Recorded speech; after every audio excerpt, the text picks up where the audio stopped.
हाँ जी, 11th class student, हमारा journal का टॉपिक कंटिन्यू था। लास्ट हमने वीडियो लेक्चर जो अपना जर्नल पे किया था उसमें हमने डिस्काउंट के बारे में सीखा था। डिस्काउंट कितने तरह का होता है और उससे रिलेटेड हमने न्यूमेरिकल ट्रीटमेंट भी देखी थी कि किस तरह से उसको ट्रीट किया जाएगा डिस्काउंट को।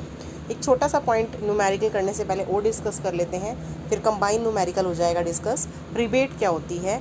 रिबेट, या आपको पुरानी बुक्स होंगी तो उसमें भी इसके लिए डिस्काउंट वर्ड लिखा हुआ मिलेगा आपको। ठीक है, क्या होता है ये रिबेट? छूट जिसको बोलते हैं। It is also a reduction in the value of goods sold allowed by seller. मतलब जो माल का बेचने वाला है, जितने का माल वो बेचता है, जितनी वैल्यू का, उसके ऊपर कुछ छूट, कुछ रिडक्शन देता है, उसको रिबेट का नाम दिया जाता है। It is allowed for the reason, ये इसलिए अलाउ की जाती है other than for which trade discount and cash discount are allowed. मतलब ये ट्रेड डिस्काउंट और कैश डिस्काउंट के अलावा होता है। For example, rebate is usually allowed for inferior quality of goods sold. कोई घटिया वस्तु की, अगर घटिया क्वालिटी की चीज़ बेची जा रही है ना, या फिर गुड्स ऐसे हैं, मतलब लेने वाले की स्पेसिफिकेशन के अकॉर्डिंग नहीं है, मतलब जो ख़रीदार है अगर वो जिस क्वालिटी की चीज़ मांग रहा है, बेचने वाले के पास अगर वैसी क्वालिटी की चीज़ नहीं है, उसे थोड़ी कम क्वालिटी की चीज़ है, तो वो कुछ रिबेट दे देता है कि चलो अगर आप ये सामान लेंगे तो मैं आपको कुछ छूट दे दूँगा, कुछ आपके पैसे छोड़ दूँगा। तो लेकिन ये डिस्काउंट से अलग होता है। जो हमने ट्रेड डिस्काउंट और कैश डिस्काउंट डिस्कस किया था उससे डिफरेंट होता है। ठीक है, ट्रेड डिस्काउंट तो यूजुअली जो है सेलर देता है बायर को, तब देता है जब वो ज़्यादा मात्रा में माल खरीदता है। ट्रेड डिस्काउंट तो इसलिए दिया जाता है, और किस पे दिया जाता था? वो लिस्ट प्राइस पे, जो माल के ऊपर लिखा होता है, सूची मूल्य जिसको बोलते हैं। ठीक है, और कैश डिस्काउंट किस लिए दिया जाता था? ताकि कस्टमर जल्दी से जल्दी पेमेंट कर दे, यानी प्रॉम्प्ट पेमेंट, मतलब जल्दी पेमेंट कर दे। जबकि रिबेट किस लिए दी जा रही है? ताकि जो घटिया क्वालिटी का माल है उसके पास, या बायर के अकॉर्डिंग नहीं है जो माल, और वो कॉम्प्रोमाइज़ कर रहा है बायर, घटिया क्वालिटी की चीज़ खरीदते, उसके लिए दिया जा, इसलिए इसको रिबेट कहा जाता है। ठीक है, तो डिफरेंस क्लियर हुआ तीनों में। ट्रेड डिस्काउंट जो ज़्यादा मात्रा में माल खरीदा जाता है इसलिए दिया जाता है। कैश डिस्काउंट जल्दी कैश पेमेंट लेने के लिए दिया जाता है। और जबकि रिबेट किस लिए दी जाती है? घटिया क्वालिटी की चीज़ वो लेने को तैयार हो गया इसलिए। ठीक है, इसकी अकाउंटिंग ट्रीटमेंट, इसके लिए कोई सेपरेट एंट्री जो है वो नहीं पास की जाती है, क्योंकि इससे सिर्फ जो गुड्स की सेल्स वैल्यू कम होगी। जैसे ट्रेड डिस्काउंट में होता था, हम जनरल एंट्री में ट्रेड डिस्काउंट को नहीं दिखाते थे, एंट्री वही रहती थी, सिर्फ अमाउंट में कम हो जाता था। ऐसे ही रिबेट में भी सेम होगा, अमाउंट में हम रिडक्शन कर देंगे, अमाउंट रिड्यूस हो जाएगा, सिर्फ जस्ट लाइक ट्रेड डिस्काउंट की तरह।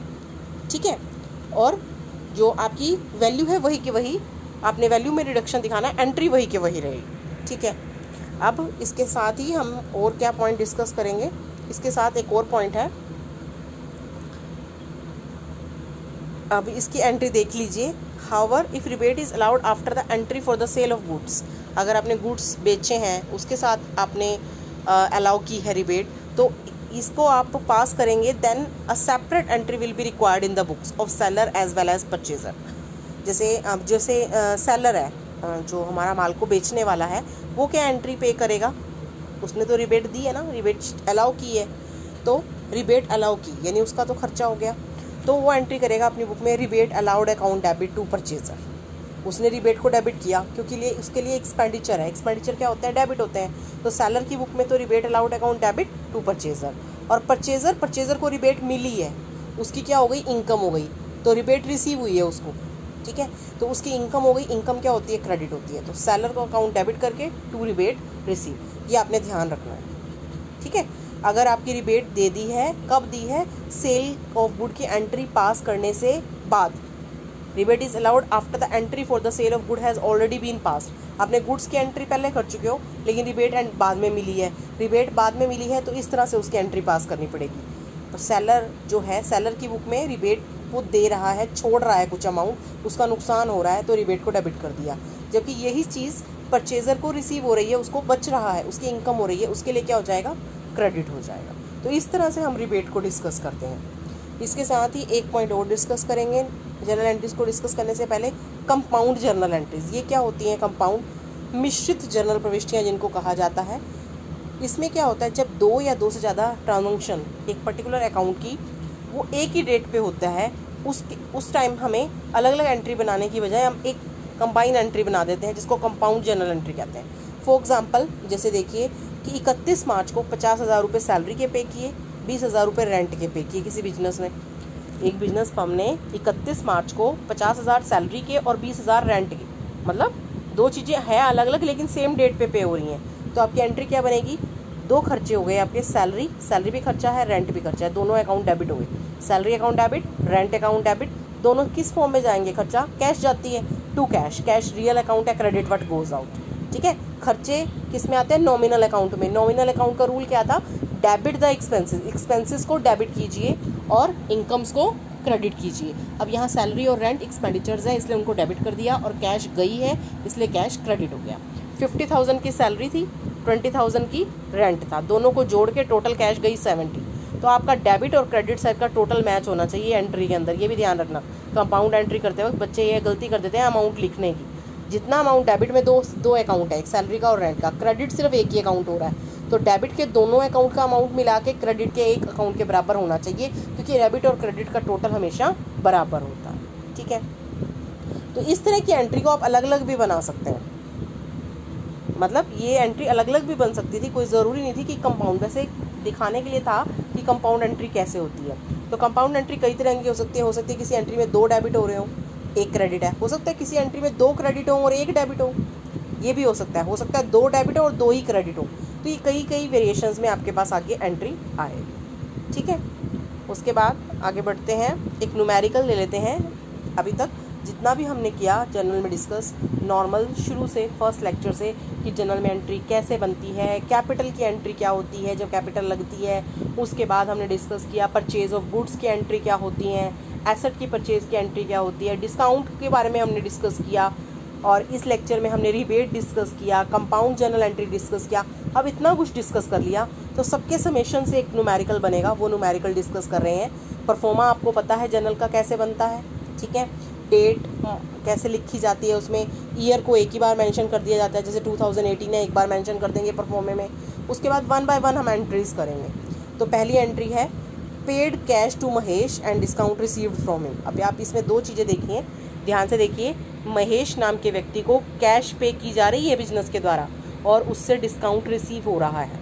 कैश जब किसी को देते हैं, कैश देंगे तो वो हमें कुछ छूट दे रहा है, पैसा छोड़ रहा है, इतना कम दे दो पैसा, कोई बात नहीं, तो इसका मतलब वो हमें डिस्काउंट मिल रहा है। ये किस तरह का डिस्काउंट है, कैश के ऊपर होता है जो, वो कैश डिस्काउंट होता है, तो उसकी तो एंट्री भी होती है। बताया था मैंने, ट्रेड डिस्काउंट की कोई एंट्री में रोल नहीं है, सिर्फ अमाउंट में से लेस होता है। ट्रेड डिस्काउंट को शो नहीं करते, लेकिन कैश डिस्काउंट को शो करते हैं। कैश डिस्काउंट मैंने डिस्कस किया था, दो तरह का होता है। अगर हम किसी को देते हैं तो वो हमारा एक्सपेंडिचर है, डेबिट होगा, और अगर हमें मिलता है तो वो हमारी इनकम होगी। हमें का मतलब यहाँ बिजनेस से है। हम paid cash to Mahesh, business ने कैश पे किया महेश को, महेश को कोई पैसा देना था, वो पे कर दिया, और साथ ही साथ उससे डिस्काउंट भी मिल गया। 9600 की तो कैश दी और 400 का डिस्काउंट मिला। इसका मतलब टोटल पैसा कितना देना था, यानी 10,000 देने थे, उसको 10,000 रुपया देना था। ठीक है, 10,000 में से सिर्फ उसको 96 देने पड़ेंगे, 9600 पे करने पड़ेंगे, 400 बिजनेस में बच गए, फ़ायदा हो गया, डिस्काउंट रिसीव हो गया।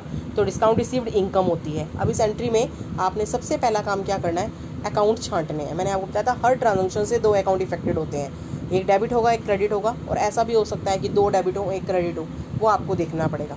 अब इसी के अंदर पहले इसी को डिस्कस कर लेते हैं हम, कि पेड कैश टू महेश को डिस्कस कर लेते हैं। अब इसमें एक तो कैश का अकाउंट हो गया और एक महेश का हो गया। अब महेश किस में आता है, पर्सनल अकाउंट के अंदर आता है। अगर हम इसका रूल लगा लेंगे तो कैश पे ऑटोमेटिकली दूसरा लग जाएगा। महेश यहाँ पे रिसीवर हो गया, आप बिजनेस यानी उसको पे करेगा तो महेश रिसीव करेगा, रिसीवर। और रिसीवर क्या होता है, डेबिट द रिसीवर, तो रिसीवर को क्या करेंगे हम, डेबिट। इसका मतलब महेश ने डेबिट होना है और कैश ने क्या होना है, क्रेडिट होना है। ये चीज़ तो यहाँ से क्लियर हो गई। दूसरी चीज़ इसके साथ ही है, डिस्काउंट भी रिसीव्ड हुआ है। तो डिस्काउंट में तो सिर्फ आपको ये देखना है कि वो अलाउड है कि रिसीव्ड है। अलाउड है तो एक्सपेंडिचर, एक्सपेंडिचर मतलब डेबिट, रिसीव्ड है तो इनकम, दैट मीन्स क्रेडिट। अब यहाँ पे डिस्काउंट रिसीव्ड है, इसका मतलब डिस्काउंट रिसीव क्या है, क्रेडिट होगा। अब चलते हैं इसके सोल्यूशन की तरफ, जहाँ पे सोल्यूशन है इसका। देखिए सोल्यूशन में हमने परफॉर्मा बना रखा है। महेश देखो डेबिट हुआ, रिसीवर था, महेश के साथ अकाउंट शब्द नहीं लगाना है। डेबिट टू कैश, कैश गई है टू कैश, और डिस्काउंट भी क्रेडिट होना है क्योंकि वो रिसीव्ड है। ठीक है, एक तरीका आपको और भी बताऊं, जब कहीं कैश की एंट्री के साथ डिस्काउंट होगा तो जहाँ कैश जाएगी ना, डिस्काउंट भी वहीं जाएगा। अगर कैश डेबिट होगी तो डिस्काउंट भी डेबिट होगा, और अगर कैश क्रेडिट होगी तो डिस्काउंट भी क्रेडिट होगा। ये जनरली आपको देखने को मिलेगा, बाकी रूल के अकॉर्डिंग तो आपको पता ही है। अगर डिस्काउंट अलाउड है तो खर्चा है, डेबिट होगा, खर्चे डेबिट होते हैं, और डिस्काउंट रिसीव्ड है तो वो इनकम है, वो क्रेडिट होगी। ठीक है। अब महेश डेबिट हो गया, कैश क्रेडिट, डिस्काउंट क्रेडिट। अब आप देखिए 2 खाते क्रेडिट हो रहे हैं जबकि डेबिट एक ही हो रहा है। और मैंने आपको बताया था डेबिट और क्रेडिट का अमाउंट सेम होना चाहिए। अमाउंट तो आपको पता है ना कितनी कैश गई है, 9600 की कैश गई है, 400 का डिस्काउंट है, क्लियर बताया है। तो इन दोनों को जोड़ के महेश में कितना आ जाएगा, 10,000। टोटल बराबर होना चाहिए आपका दोनों तरफ का, इसका भी 10 बन गया, इधर भी 10 बन गया। यहीं पे मिस्टेक करते हैं स्टूडेंट्स, ठीक है। उसके बाद आप नरेशन लिख देंगे। अब बढ़ते हैं अगली एंट्री की तरफ। अगली एंट्री क्या है, इसमें सेकेंड एंट्री देखिए। सेकेंड एंट्री है आपकी 4 तारीख की। उसमें क्या है, received cash from Arun. Arun नाम के व्यक्ति से कैश रिसीव की गई है, बिल्कुल अपोजिट एंट्री है। और डिस्काउंट अलाउ किया गया है। अब अरुण जो है, अरुण भी पर्सनल अकाउंट है और उससे हमें मिला है, अरुण गिवर हो गया। गिवर क्या होता है, क्रेडिट। इसका मतलब अरुण ने क्रेडिट होना है, तो ऑटोमेटिकली कैश आई है तो कैश क्या होएगी, कैश डेबिट होएगी, ठीक है। अब डिस्काउंट की बात करें तो डिस्काउंट कौन सा है, अलाउड है। अलाउड मतलब एक्सपेंडिचर है, तो डिस्काउंट क्या होगा, डेबिट होगा। यानी यहाँ 2 डेबिट होंगे और 1 क्रेडिट होगा। देखिए इसके सोल्यूशन पे, ये देखिए कैश डेबिट हो रही है, डिस्काउंट भी डेबिट हो रहा है टू अरुण। अरुण गिवर है, डिस्काउंट अलाउड डेबिट होता है, कैश आ रही है। देखो कैश डेबिट तो डिस्काउंट भी डेबिट। आपको बता रखा है कितनी कैश आ रही है, कितना डिस्काउंट है, तो दोनों को जोड़ के आप इधर लिखेंगे क्योंकि टोटल आपको बराबर करना है, ठीक है। उसके बाद अगली एंट्री की तरफ चलते हैं, थोड़ा सा ध्यान देना है इसमें। अगली एंट्री में क्या है आपका, गुड्स सोल्ड टू हरीश। ये सिंपल सेल की एंट्री, आपने माल बेचा है हरीश को। तो यहाँ पे कहीं कैश शब्द इस्तेमाल नहीं किया, इसका मतलब उधार पे माल बेचा है, ठीक है। और जब गुड्स बेचे जाते हैं तो आपका कौन सा अकाउंट आ जाता है, सेल्स का। कौन सा अकाउंट, सेल्स अकाउंट। और सेल्स अकाउंट हमेशा क्रेडिट होता है, ये भी आप ध्यान रख सकते हैं। या दूसरा रूल अगर हम बात करें तो हमने डिस्कस किया था, सेल परचेज ये नॉमिनल अकाउंट के अंदर आते हैं। अब सेल करेंगे तो फ़ायदा होगा, इनकम होगी, इसलिए सेल्स क्या होगी, इनकम है तो क्रेडिट होगी सेल्स आपकी। और कैश में नहीं है तो हरीश नाम का व्यक्ति है, तो हरीश को डेबिट करेंगे और सेल्स को क्रेडिट करेंगे। देखिए Harish to sales, Harish to sales हमने एंट्री बना दी है। हरीश टू सेल्स, हरीश नाम के व्यक्ति को माल बेच दिया गया है, ठीक है। हरीश ने गुड्स को रिसीव किया है, रिसीवर है, रिसीवर डेबिट होता है, तो इसलिए हरीश को डेबिट किया गया है। सेल्स हमेशा क्रेडिट होती है। अब क्या किया, क्वेश्चन पे जाने से पहले मैं यहीं से बता देती हूँ, ये जितने का गुड्स बेचे ना 30,000 के, इसमें से हरीश ने 2,000 के गुड्स रिटर्न कर दिए। आपने बेचा हुआ माल है वापस आ गया, दैट मीन्स सेल्स रिटर्न हो गया। सेल्स रिटर्न सेल्स का उल्टा होता है। सेल्स रिटर्न अकाउंट क्या करेंगे, डेबिट करेंगे टू हरीश। देखिए ना, सेल्स इनकम है जब आपने बेचा, लेकिन अगर वो माल वापस आ गया तो वो इनकम कम हो गई, तो उल्टा हो जाएगा सेल्स रिटर्न। और एक और तरीका है याद करने का, अगर सेल्स क्रेडिट है तो सेल्स रिटर्न सेल्स का उल्टा है, sales return debit to Harish, 2,000 का आपका रिटर्न आ गया, ठीक है। उसके बाद की एंट्री देखते हैं। पहली एंट्री में क्या था, गुड्स बेचे गए थे, इसके अंदर गुड्स बेचे गए थे 10 तारीख को, 12 को वापस आ गया 2,000 का माल। अब क्या हुआ, यहाँ पे ध्यान दीजिए, received cash from Harish. Harish से पेमेंट, आपने 30,000 की चीज़ दी, 2,000 की चीज़ वापस आ गई, यानी अब आपने उससे कितना पैसा लेना है, आप हिसाब लगाएं, आपने कितना पैसा लेना है, 30,000 का तो आपने उनको माल दिया, 2,000 का उसने वापस कर दिया, तो कितने का बचा, 28,000 तो आपने उससे लेने हैं। लेकिन वो कह रहा है रिसीव कैश फ्रॉम हरीश 27500, कितना मिलेगा, 27500। इसका मतलब बाद में देगा वो, एक शब्द लिखा है उसने, फुल सेटलमेंट। फुल सेटलमेंट मतलब पूर्ण निपटारा, निपटारा कर दिया, इसके बाद कुछ नहीं देने वाला। तो फिर इसका मतलब जो 500 रुपये वो कहाँ गए, 500 रुपये कहाँ गए, इसका मतलब 500 रुपये छोड़ दिए उसको, यानी उसको डिस्काउंट दे दिया। कौन सा डिस्काउंट, कैश डिस्काउंट, क्योंकि कैश आ रही है। जब कैश आ रही है तो कैश के साथ कौन सा डिस्काउंट होगा, कैश डिस्काउंट होगा। 500 रुपये छोड़ दिए, अपना नुकसान करा लिया, अपना नुकसान है तो क्या होगा, नुकसान डेबिट होगा। तो कैश रिसीव होगी, कैश रिसीव होती है तो डेबिट होती है, debit what comes in cash account debit. Discount हमारा नुकसान है, डिस्काउंट टू बी डेबिट। और किससे आ रहा है पैसा, हरीश से, हरीश हमारा गिवर है, तो हरीश क्या होगा इस एंट्री में, क्रेडिट होगा। देखिए एंट्री के अंदर कैश अकाउंट डेबिट, कैश आ रही है, डिस्काउंट हमें देना पड़ गया, डेबिट टू हरीश, हरीश देने वाला है, गिवर है, तो हरीश क्या होगा, क्रेडिट होगा। देखिए अमाउंट का ध्यान देना है मेन, तो इसके अंदर कितने का अमाउंट आने वाला है और कितने का अमाउंट आया है, कितना छोड़ दिया है। अब साफ साफ क्लियर था यहाँ पे कितने की कैश आई है, आपको क्वेश्चन में बता रखा है 27500, आपने कितना छोड़ा है 500, तो दोनों का जोड़ जो हो गया वो गया 28,000, टोटल बराबर रहना चाहिए। ठीक है, उसके बाद अगली एंट्री देखते हैं। अगली एंट्री में क्या है, इसके अंदर